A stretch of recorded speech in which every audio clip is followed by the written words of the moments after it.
Это первый визит президента Гвинеи-Бисау Умару Сиссоку Эмбало в нашу республику. В аэропорту гостя встретил Рустам Минниханов. Отметим, отношения между Россией и этой африканской страной носят традиционно дружеский характер.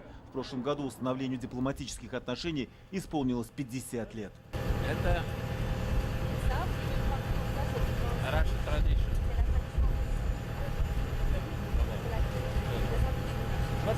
Из аэропорта гости отправились в IT-парк имени Башира Рамеева. Президенту Гвинеи-Бисау показали работу IT-компании, детского технопарка, киберпарка «Арены». Это один из самых, наверное, теплых наших проектов, потому что это наши пенсионеры.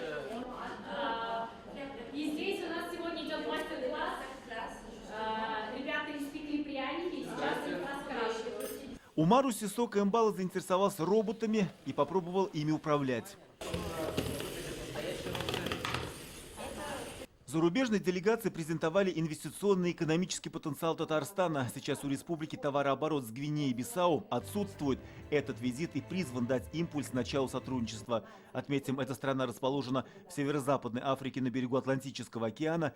Здесь проживает более 2 миллионов человек. Главная отрасль экономики – сельское хозяйство. Страна богата лесными и рыбными ресурсами. Сейчас российские компании проявляют интерес к освоению глубоководных нефтяных месторождений на континентальном шельфе.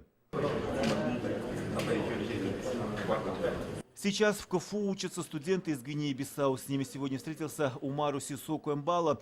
Также ему провели экскурсию по вузу. Это часы ровесники университета.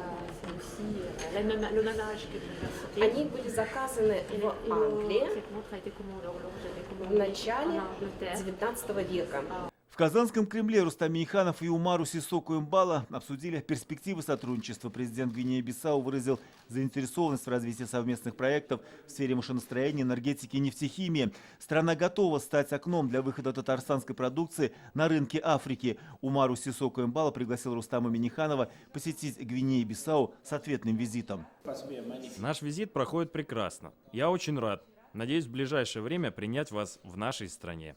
Мы обязательно сейчас организуем в ближайшее время рабочую группу, я отправлю. И после, согласуя с вами время, мы прибудем в вашу прекрасную страну. Раис республики предложил организовать рабочую группу для проработки сотрудничества. Эффективная площадка для знакомства официальных и бизнес-кругов, стартующий на следующей неделе Казань-форум. На нем будут рады видеть и делегацию Гвинеи-Бисау. Радик Фархулин, Дмитрий Аренин, Марат Саидгараев, ТНВ Казань.